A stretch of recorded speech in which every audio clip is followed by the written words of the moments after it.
धम्मपद सुखवग्गो पद 8 आरोग्य परमालाभा संतुष्टी परमं धनं विश्वास परमानाती निब्बाणं परमं सुखं.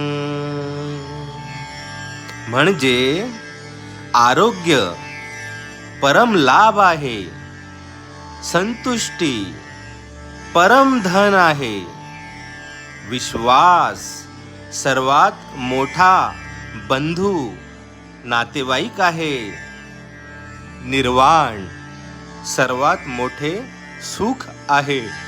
निर्वाण म्हणजे कुठल्याही गोष्टीची इच्छा शिल्लक न राहणे.